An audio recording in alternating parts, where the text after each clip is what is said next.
This kind of the name is blessed. And it's true, you know, when you are totally out of it and you have the ability to go there, to Tara, to Avalokiteshvara, whatever, you calm down. You're less nervous, but we need to have a connection with these beings. And I think I told you what the Dalai Lama said when Elea died. Elea is this lady, this French lady with polyarthritis, who used to translate every year in Dharamsala into French for the Dalai Lama, you know, totally sick, but I mean, a hero with totally neglecting her body. But you might have known Elea, maybe Hoti.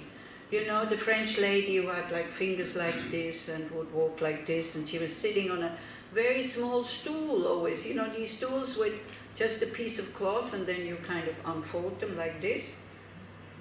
How many hours would we sit on a stool like this? Not many, but she with her body in pain everywhere. The microphone, because there weren't any Madonnas at that time, she kind of held like this, you know, this heavy microphone from Tushita. It was a microphone like this for hours, and she would translate into French, the Dalai Lama. So when she died, finally, because she really said, she lived so long. I mean, it's like with this sick body, and she would I spoke to her maybe 2 months before she died, and her voice was also, her voice was like this, and she said, j'en peux plus, I can't take it anymore, it's just too much. But she continued to translate books into French, you know, and she was kind of the computer, she was going like this, yeah.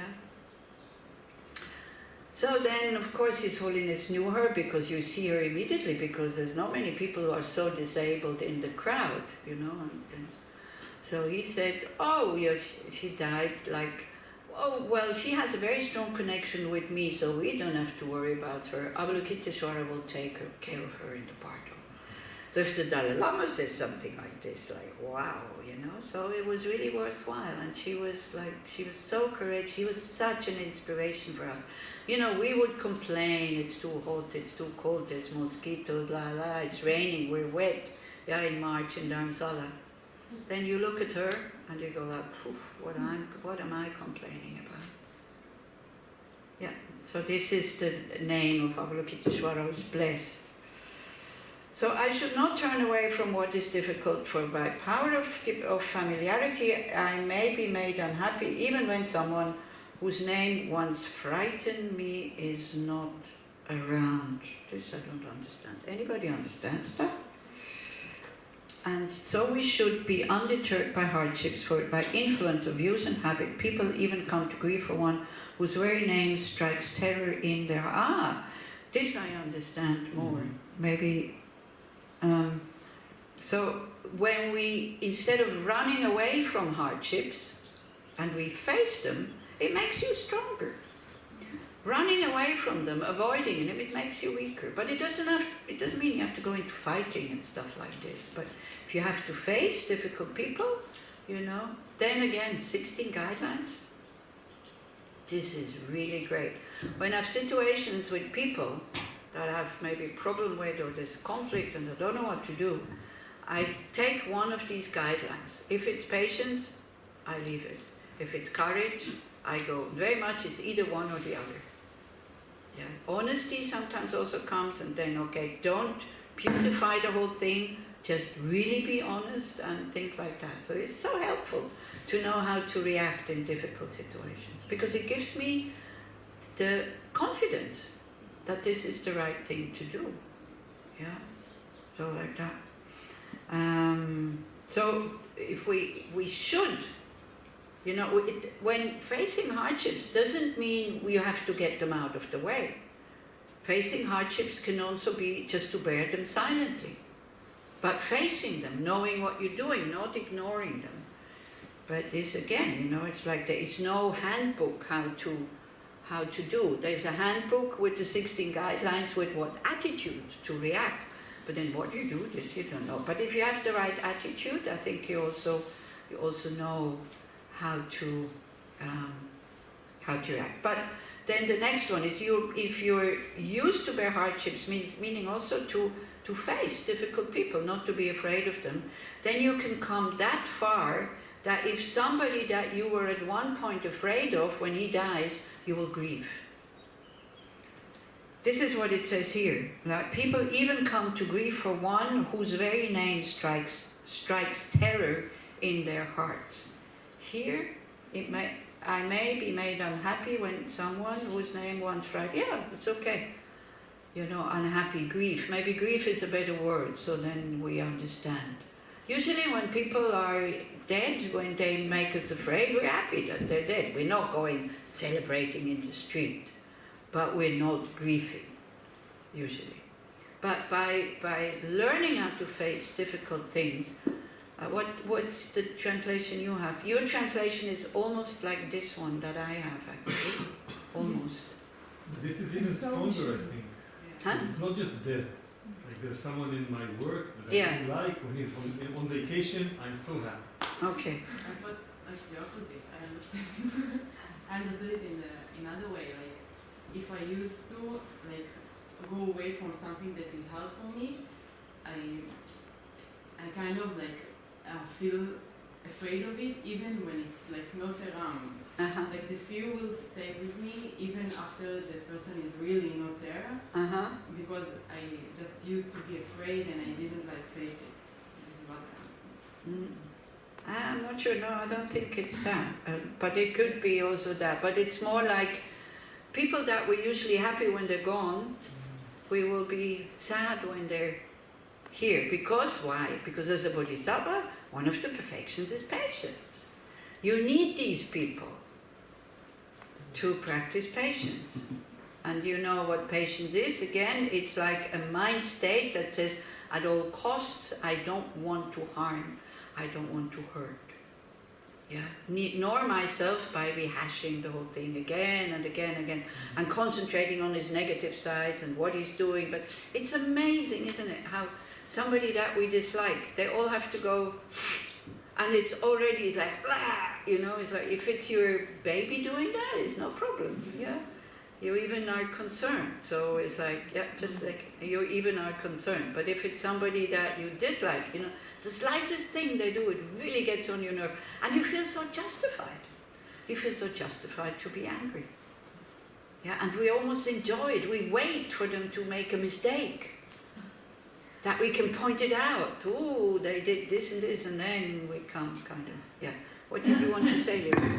No, if you like to read what Pema Chodron said about the Dalai Lama, he started to cry when he heard that Mao Zedong died. Okay, so that's okay. You want? Yeah, no, I have it here actually, because I translated that commentary from German, because I have it in German into English. When the Dalai Lama heard of Mao Zedong's death, he wept in front of a large audience. For most Tibetans, Mao Zedong is one that they feared most, yet the Dalai Lama's first reaction was to cry. Perhaps also because of the suffering Mao would have to endure as a result of his cruelty to the Chinese and Tibetan. We fear this practice as we fear an enemy, but with familiarity, enemy becomes a friend.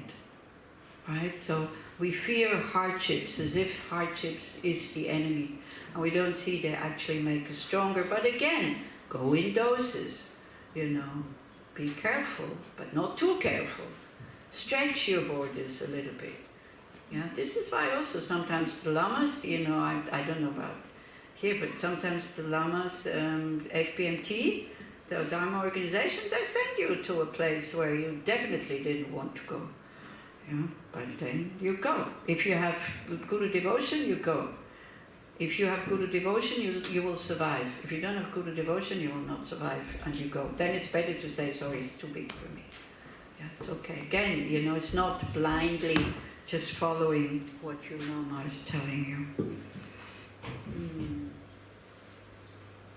But here also, she also says in the commentary, Shantideva presents the unusual notion of mourning someone whose name alone scares the shit out of us. That's what I translated. I don't know if it says like this in the English translation.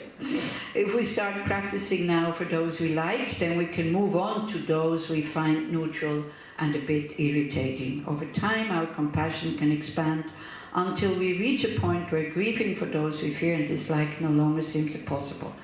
So what we do, usually when we do Medicine Buddha practice, is a sadhana by Pakyap Rinpoche, which I like very much, that we do once a week with the French group.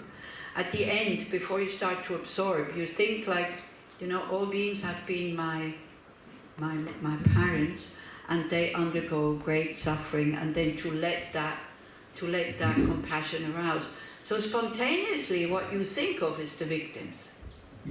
Then the compassion comes very naturally. So, but I always say, you have to include the aggressors, not because they're so wonderful aggressing others, but because they will be the victims in the future. And this is exactly what is here. He would think, that's why he cried. He was thinking that he will have to endure great, great suffering in his future lives because of what he's done to others. So I think it is the death. But it's what Giti says also, that we talk about this next Saturday, when we talk about negative emotions, how you go on about this. So in steps, first you recognize, you allow, then you apply an antidote, then you go to the other side, you take the other perspective, then you dissolve it into emptiness, you see its nature. The fifth one, you go and look for it. Because you want to train. Because the more we are trained to work with negative emotions, the better we get at it. If you never train and we just run away, nothing will change. But again, when it's only when you are good at it, you go into a situation, for example, where I will be jealous of others because they're so much better than I am. You go there, and then we'll talk about the antidotes next Saturday. I think I'll take maybe arrogance and jealousy, because we hardly ever talk about these things. It's only anger and attachment that always comes in the middle. And it's not from me, it's from this German guy called Lundrup Tillmann. It's a fantastic book, so I will rely on him. I have it on the tablet, what he says, and I will read what he says, and then we can discuss it. Okay, so those desiring speedily, am I here already? Yeah. Those whoever wishes to quickly afford protection to both himself and other beings should practice the holy secret, the exchanging of self for others. So now, until now it was more equalizing and why we should do this, the advantage of doing this. Now he says, okay, now I'm ready. That's the holy secret. The holy secret, why holy secret? Because these kind of teachings were only taught to a very selected group of people in the past. Now it's available for everybody, so, because maybe imagine, if it would be secret, I probably would never have encountered it, I don't know. So I think it's good that it's made available for everybody, but it's true, it can be harmful for very few people who take this too seriously, who have no resilience, who have a huge ego because their low self-esteem is so big. Because low self-esteem comes from ego. I'm especially bad, I'm especially no good, I'm especially this. They don't know about emptiness, that this ego does not exist, or they have no methods. So it could be harmful for them. Or when you have masochistic traits, and you love to beat yourself up, and you think this is a good thing to do to punish myself, guilt and shame, the whole thing. For those, maybe not so skillful, but for all the others, us, who can think in a normal way, to go a little bit against our ego, I think it's good that it's not so secret anymore. That we start to understand, if we go I, me, which we don't even notice anymore because it has become such a big habit. Yeah. One of the questions at Alon's group was, what can I do with a narcissistic person to tell them that they're so concerned about themselves? How do I tell them? I said, I don't think you should tell them. They have to discover it themselves, because otherwise it's like, I don't know, I mean, as you people psychologists, of course it's great because people come to you to hear the truth. But can you tell them? Also difficult. Huh? Not so easy. Not so easy, right? Even So in this situation. So it's quite amazing. They come and pay money so that you tell them what is the problem, but they don't want to hear what is the problem. Not really. Not so easy, right? Because it can do harm. I really think it can do harm if you're too, it's a little bit maybe like chemotherapy. If your body is very weak, chemotherapy will destroy you instead of helping you. So you have to build up the body first. Then you can come with something very strong. So this is what Tenzin Palmo says. You have to pamper your ego and make it feel comfortable and safe. Then you can start taking it apart. And especially, comfortable and safe means, yes, there is an I, there's a conventional I, but you don't exist, kind of thing. Or to make peace with it. Okay, you're constantly telling me what I should do in order to be happy. But it's always wrong what you're telling me. It never works. And you never apologize.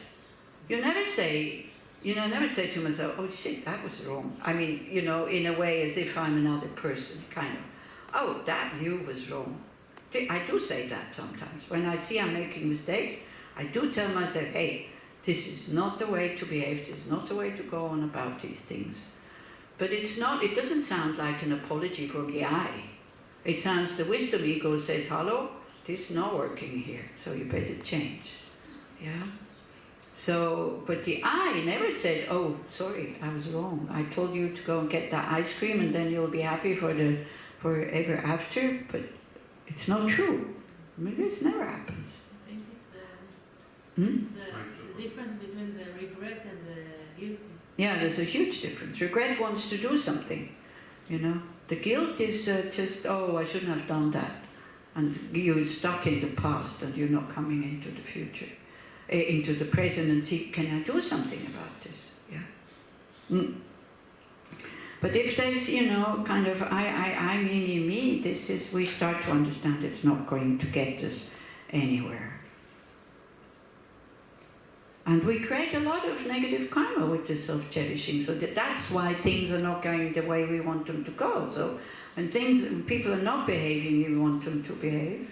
We say, well, is my negative karma ripening here? Who told me to do these actions? It's this kind of ego thing. If we start to act in accordance with the Dharma, our life will become more and more easy. Of course, not instantly, but we can see small steps. I think everybody can affirm that, isn't it? Sometimes it's really good to see where would I be with the life I have if I wouldn't have the tools of the Dharma to transform it. Or psychology or whatever. Somebody's phone is ringing. It's okay, it's just the phone that is ringing. It's good because we're making a break anyway. I thought this morning I will have to make a break. So we make a 20 minutes break and we meet again 20 to 12 and then we continue to 12:30. Okay?